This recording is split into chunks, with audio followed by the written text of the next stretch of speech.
4 months. That was how long Sparkle Doom had survived. 4 months of contracts, 4 months of training, 4 months of dodging death, 4 months of becoming something far more dangerous than the faction that had first arrived in Nero Vega. The 12th eclipse had become routine, which was terrifying. Aurora sat upside down on one of the lounge couches while Mira worked on a dismantled targeting module nearby. Ellie was cleaning her blades. Plum was eating again. Pines was pretending to read while actually napping. Everything felt normal, until every screen in the headquarters lit up. Monthly communication privileges available. The room immediately came alive. Plum nearly launched herself over the couch. "Phone day?" Aurora laughed. Mira looked confused. "Phone day?" The girls looked at her, then remembered. This was Mira's first month as an official member. Aurora smiled. "Oh yeah, you've never done this before." Mira blinked. "Done what?" Ellie pointed at the screen. "Every month contestants get 10 minutes. Off-world communication." Plum grinned. "You get one too."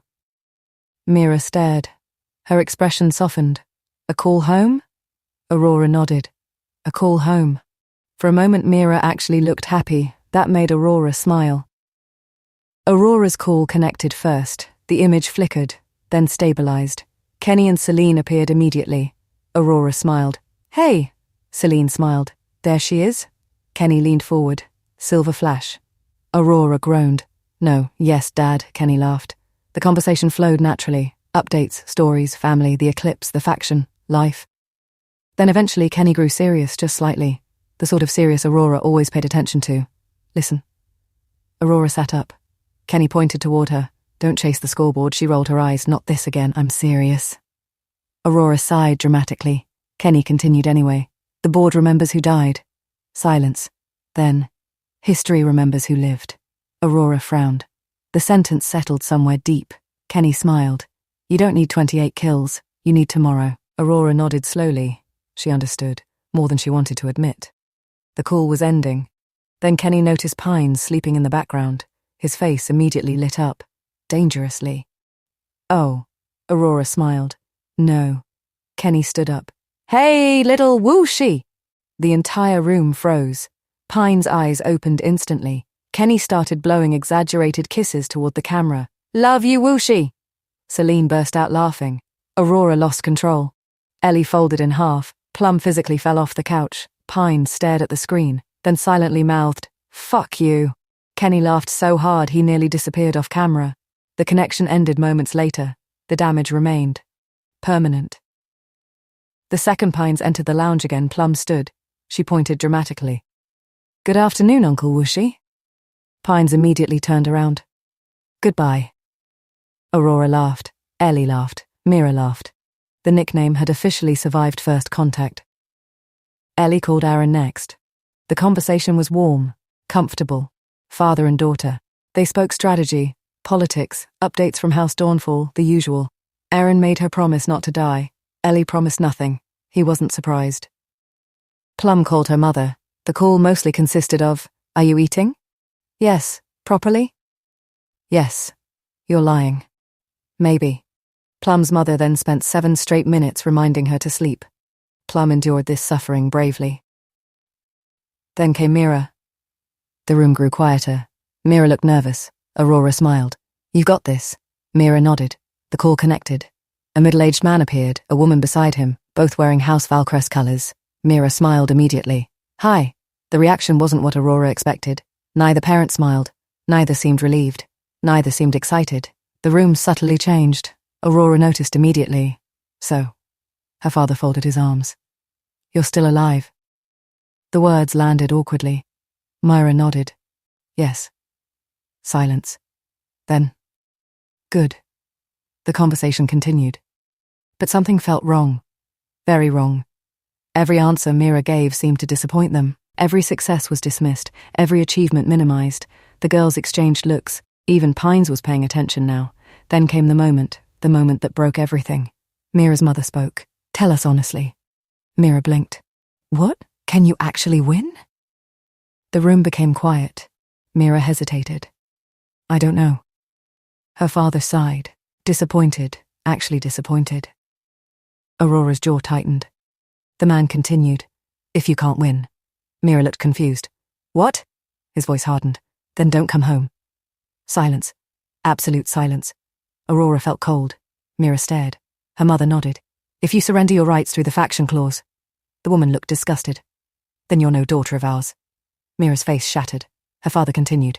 If you come back alive through cowardice. The room felt frozen. Don't come back at all. Aurora stood. Immediately. Mira was crying now, actually crying, trying not to, failing. The parents didn't care, not even slightly. Aurora stepped into frame. The man frowned. Who are you? Aurora smiled. The dangerous kind. The person currently keeping your daughter alive. Silence. Aurora folded her arms. House Reach accepts this asset. The parents looked stunned. Aurora continued. And you can go fuck yourselves. Click. The connection terminated. Gone.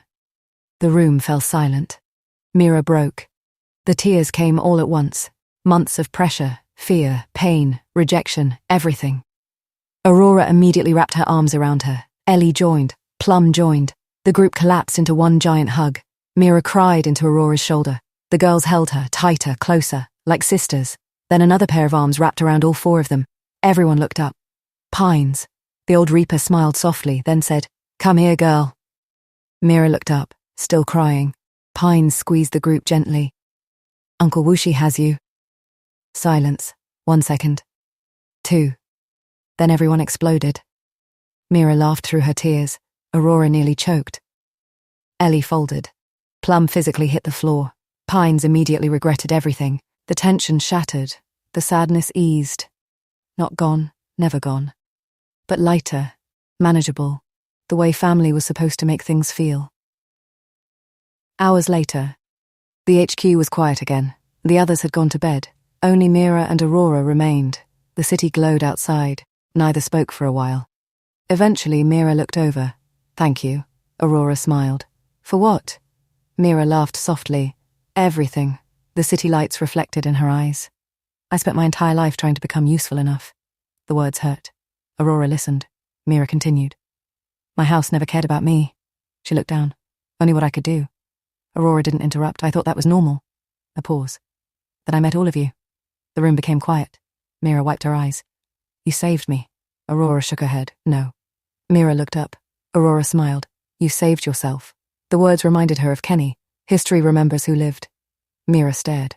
Aurora continued. You survived. You stayed. You became part of this. She pointed around the HQ. This is your home too. The tears returned. Different this time. Not sadness. Relief. Mira stood, then hugged Aurora, tightly. Aurora hugged her back. For a while, neither spoke. Eventually, Mira stepped away, smiling, a real smile, the strongest one Aurora had ever seen from her. Good night. Aurora smiled. Good night. Mira disappeared toward her room. Aurora remained by the window, watching the city, watching the scoreboard, watching the future. 4 months down, 3 years and 8 months to go, and somewhere deep inside the Reaper headquarters, for the first time in her life, Mira Vale slept knowing she belonged somewhere.